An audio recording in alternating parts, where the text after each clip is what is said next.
Hi, everyone. We're here to talk today a little bit about student leadership, specifically what our new normal is and what the pandemic has taught us about student leadership.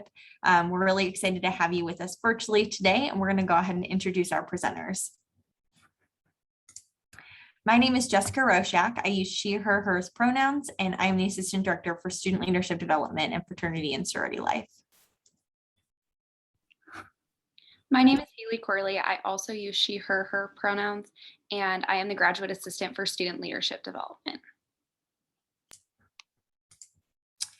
So the purpose of this workshop today and how we're going to spend our time is we've really been turned upside from what we normally do. We've had to adapt the way that we think, how our organizations function, the way that we program.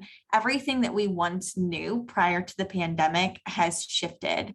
And so today we're going to talk about some of the great things that we've seen come out of that, because we've seen such resilience, flexibility, innovation, all coming from our student leaders that have made a lasting impact. So to go over our agenda specifically, we're going to talk about what we saw. So we saw resilience, purpose, flexibility, and empathy in student leadership. These are qualities that you've probably heard of before, that we've seen in student leaders in the past, but they've really come to the forefront in the face of the pandemic. We're also going to talk a little bit about what we learned in our in-person workshop. We had a panel of your peers that you'd be hearing a little bit about. So we'll summarize some of their thoughts for you here in this virtual environment, and we'll provide some contact information for them if you'd like to connect. And then we're going to talk about what we hope for. So there's been a lot that's changed and a lot that has changed our overall mindset and operations. And so we're going to talk about the things that we hope that stick as we move forward. So let's talk a little bit about the evolution of COVID-19 at KSU. For some of you that are tuning in, this is probably not anything new, but for those of you that are maybe freshmen or sophomores and didn't experience this in the same way that our juniors and seniors did, we want to provide some context for where we were and kind of how we've gotten to this point now. So if we remember way back to January 2020, which feels like light years ago, everything was normal as we once knew it. We were seeing so much activity on our campus. Student organizations were hosting programs and events and gatherings. There were constantly large groups of people doing something good on our campus. And it's just kind of what we'd always known and expected from one another. Flash forward to March of 2020, and we were remote for a few weeks. I distinctly remember sitting in my office with a student leader, and we were like, well, it's okay. It's just going to be for a few weeks. All the events were canceled, and we never saw coming what actually happened. We came to fall 2020 and realized we were going to be remote for the semester. And I think for many student leaders, we just kind of chalked it up to a wash, right? We said, okay, one more semester of this, we can handle this, it'll be fine. We're just going to keep kind of maintaining where we're at, trying to keep everybody somewhat connected. We'll program, we'll do everything we need to in the spring. Well, we were hopeful for spring 2021, but as we all know, we were remote for an entire another semester. And though we had hoped when we got to this point, we could host some sort of meetings, everything was largely remote again. And so we had to, at this point, really figure out how are we going to operate within this new normal. I think spring 2021 was really the turning point for everybody where we said, okay, we have to get used to this. We have to figure out what's going on and how we can still be organizations, how we can still be large groups of people, make those connections within the context of what our environment is now. So to kick us off, we're going to start by talking about what we saw emerge from our student leadership. Those qualities of resilience, purpose, flexibility, and empathy really shone through during the pandemic and beyond. So we're going to start by talking about a few challenges. Our students face many challenges, but for our student leaders in specific, we were 100% remote. So that meant the role of being a leader on campus, especially for a student organization or a position, was fundamentally different. You couldn't meet in person, you couldn't hold events, you couldn't hold fundraising events, you couldn't have lunch together, you couldn't volunteer. There were so many differences that went into what our fundamental basis of our organizations were that our student leaders had to figure out how to overcome.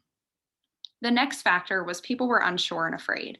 And I know this goes student-wide, but especially for leaders facing those tough situations, nobody knew when we were coming back. Nobody knew when we would be able to plan things again. We had to have plans A, B, C, D because we never knew what was going to happen with this pandemic, which caused so much uncertainty.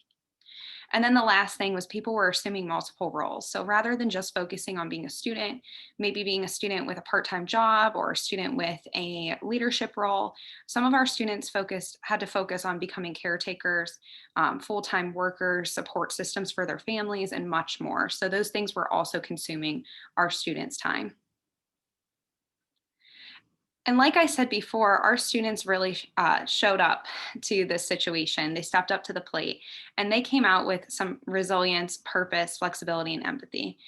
We are going to go into detail about these four characteristics, but we're going to start by talking about resilience.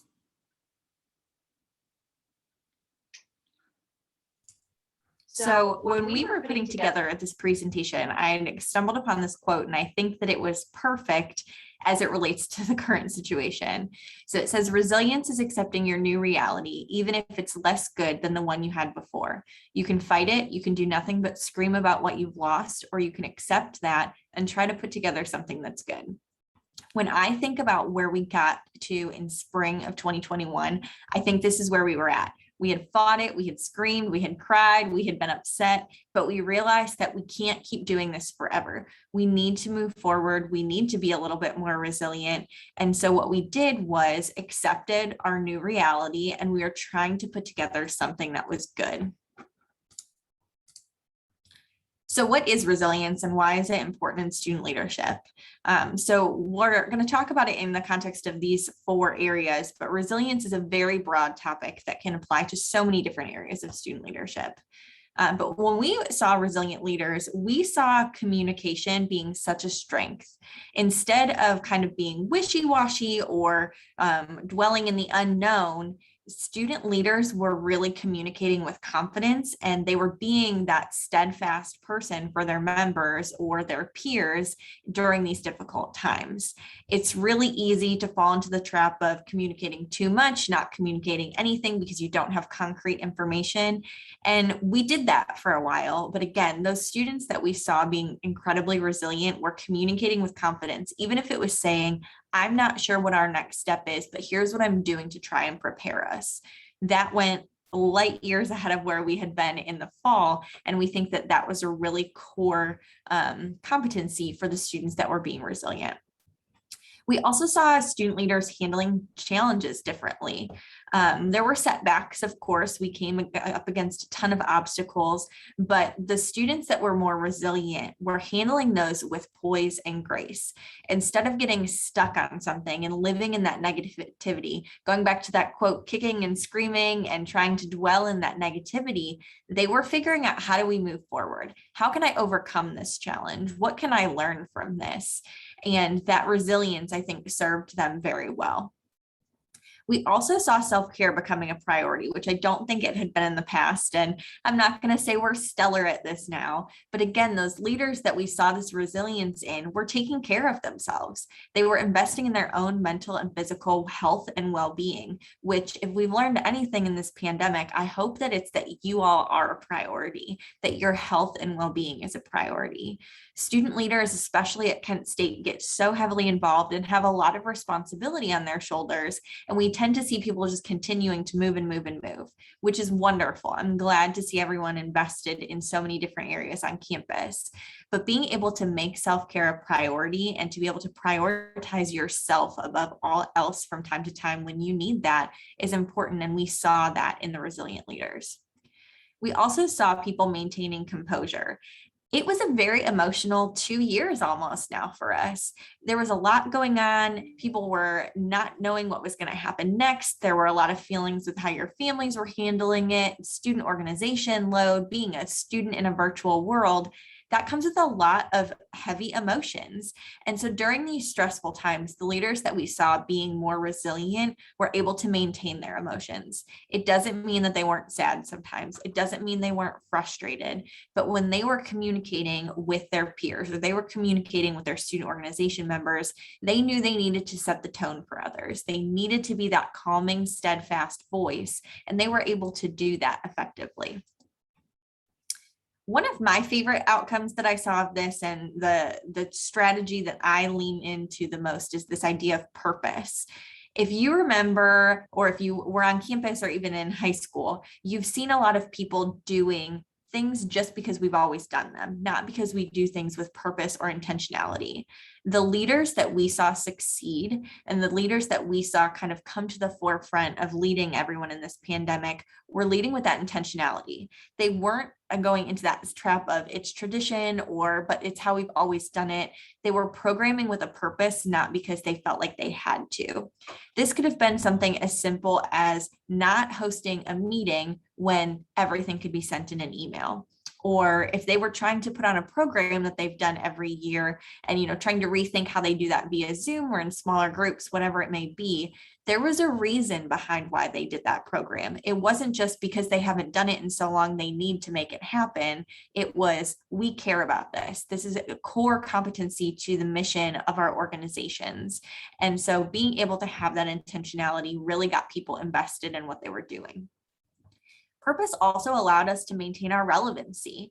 When we're thinking about a load that the pandemic put on everyone's shoulders, we had those different roles that we were juggling that Haley mentioned a little bit earlier. We needed to know what the return on investment was for our members. If we're asking them to invest time and effort and emotional capacity into our organizations or into our groups, what are they getting out of it? If we can't be together, we don't have that sense of community on campus. How can we recreate that? And what are we giving to our members? That was something that we saw our leaders figuring out that we were so proud of. And so it was wonderful to see. It also helped people to understand why they should follow you or that specific student leader as opposed to any other organization leader on campus. There are over 400 student organizations at Kent State University. Why should we follow you as president of this club instead of going over and finding community and purpose somewhere else? The leaders that led with that intentionality, that had that purpose behind the things that they did and the things that they said, were able to maintain that relevancy. We also saw them being able to create the overall goals and vision for the organization. So yes, we're in this very transitional phase right now where we're sort of doing things in person, but we're not totally back to what we once knew, and we may never get to that point. So what are our goals? What is the purpose of our organization, and what is our vision for the future? The leaders that were able to talk about that purpose and connect it back to the why behind the things they were doing were definitely the most successful. Moving on to flexibility. I know flexibility can be a buzzword for leaders. It's always good to be adaptable, but in a time like COVID, it was really apparent to us that students were being flexible to a new degree. This includes their leadership styles. So we all know that no two situations require the same leadership. But we really saw students being more aware and looking at their leadership style and modifying it to best fit that circumstance or that situation. The next thing is innovation. So students were incorporating those new ideas that Jessica was saying. We weren't doing things the way we've always done, but we were looking outside of the box. We were making sure that we were incorporating ideas to overcome those challenges that really utilize our creativity, utilize innovation to make the best out of the situations. The next one, small wins. In these tough times, it was really important for our student leaders, and we saw this a lot, for students to remain flexible, but celebrate those small wins. Even if you had 7 students show up to an online program, that was a win. So if you could touch one individual around you, if you were a leader who could make an impact on one person's day, then that's great. That could be celebrated. We saw that with our student leaders large scale through organizations and through leadership positions, that it wasn't always the big things that mattered during these tough times. It was really looking at what impact we were making even on a micro level.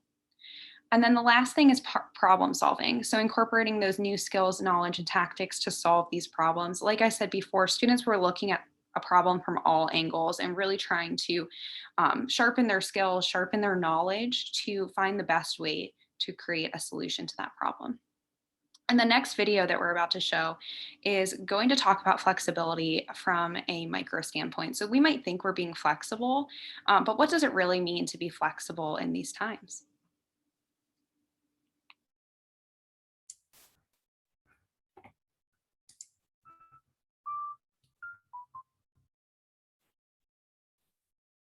Did you take the normal route into work this morning? Follow the same routine, eat the exact same breakfast as yesterday? When you go to a restaurant or get a takeaway, do you order what you had last time? Now, when you reflect upon those questions, ask yourself, how flexible am I? Flexible people can handle sudden changes, multiple workloads and demands. They can respond quickly to challenging situations. They are more resilient. People who lack this flexibility continue to use old behaviours in new situations. This can often lead to disharmony, misunderstandings and stress. Why is driving to work the same way significant? It's not in and of itself. However, like all the emotional intelligence competencies, this flexibility can be learned.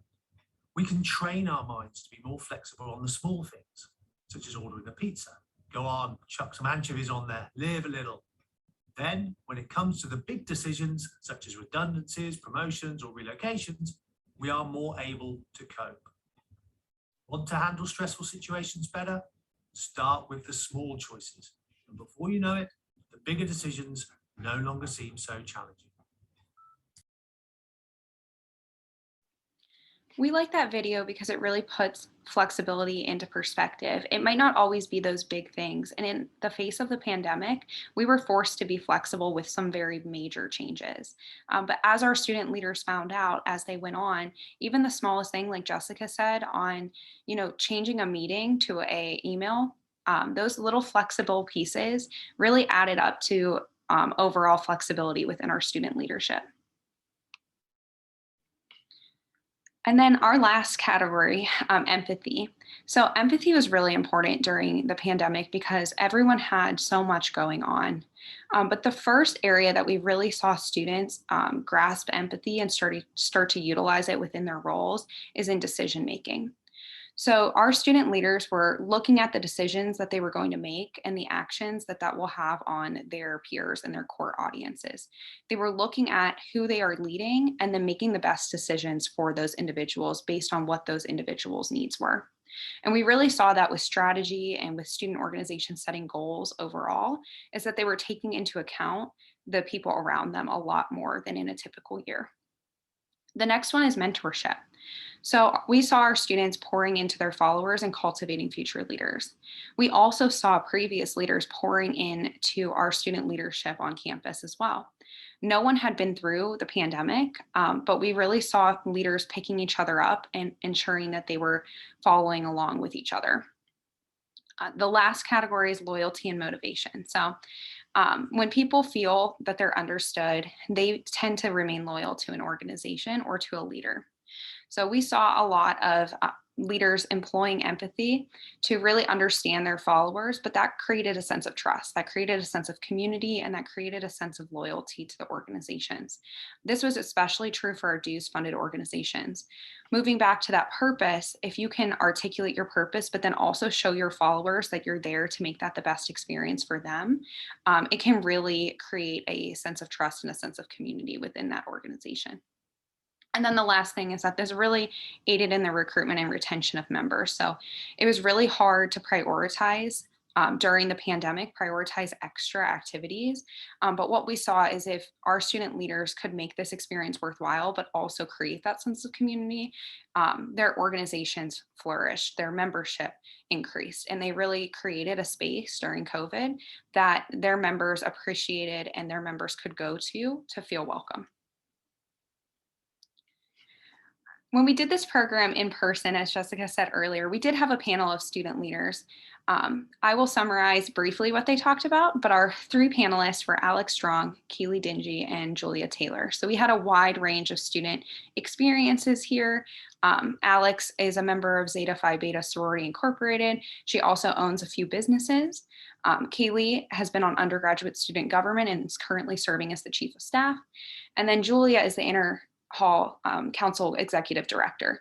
So many lived experiences by these three student leaders. And during their time, they really shared sentiments of taking care of themselves, finding that balance, and how COVID really caused some challenges, but how their organizations and how they as individuals grew from that experience. If you are interested in getting to know these three student leaders or asking them any questions about their experiences, please reach out to us. Our contact information will be at the end, and we would love to connect you. They are totally okay with us connecting you to them, and you can ask them about their experiences. All right, so we're going to talk a little bit about some of the changes that we've seen that we feel are beneficial and we hope to continue to see moving forward. So we've talked a lot about what we saw in our student leaders. We heard a brief summary of what our student leaders' lived experience has been. But again, it wasn't all bad. Yes, it was frustrating. We had to grow and learn, but there was a lot that we saw that we loved, and we hope that we continue to utilize moving forward. I mentioned this earlier, but we're likely never going to go back to how it was before. So if we're trying to live in fall of 2019, I don't think that life is ever going to be quite the same. So we've learned we can do better. So here are some of the things that we kind of hope that we continue to do better with. When it comes to resilience, we hope first and foremost that everybody develops strong and manageable self-care routines. The pandemic really challenged us to prioritize what was most important to us. How are we going to spend our time? But again, it showed us so drastically how important your health and well-being is. So please make sure that as we're coming into this new sort of normal where we're transitioning back to in-person, that you don't get so caught up in what you're doing for everybody else and do something for you too. We also hope that you stay a continuous learner.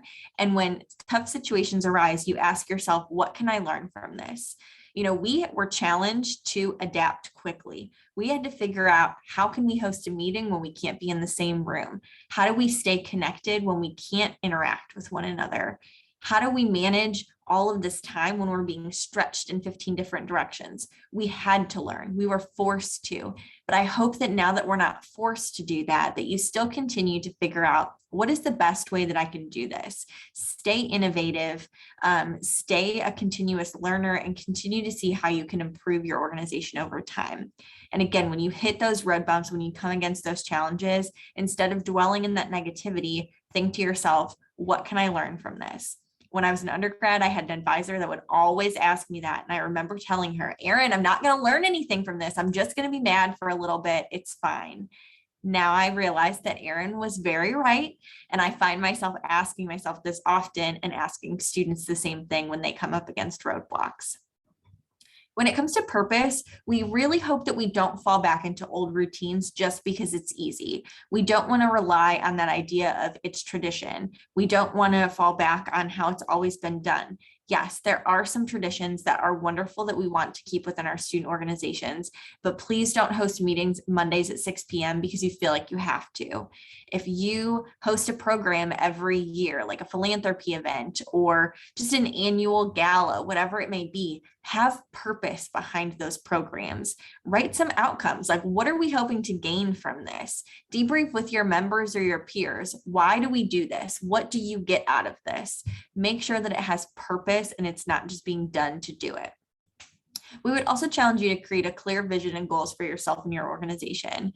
We're going to continue to be in this transitional period for a while, and I think that people really need to know, what is the end goal? Why am I here, and what do I have to look forward to? We need some hope. We need some joy in our lives right now, and you can do that for your organization members by creating that clear vision, those clear goals, and talking about your purpose. Haley talked about flexibility, and I really think that We were challenged to be flexible, whether we liked it or not, but I hope that we can continue to pick up on some of those things from the video where we do small actions where we're increasing our flexibility so that overall we're a more flexible human.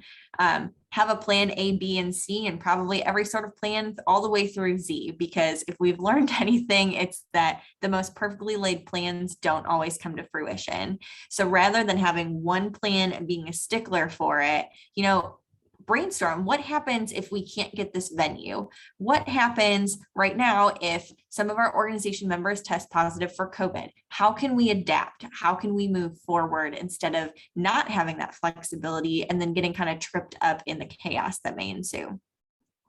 We also hope that you adapt programming and organization operations to meet the needs of members.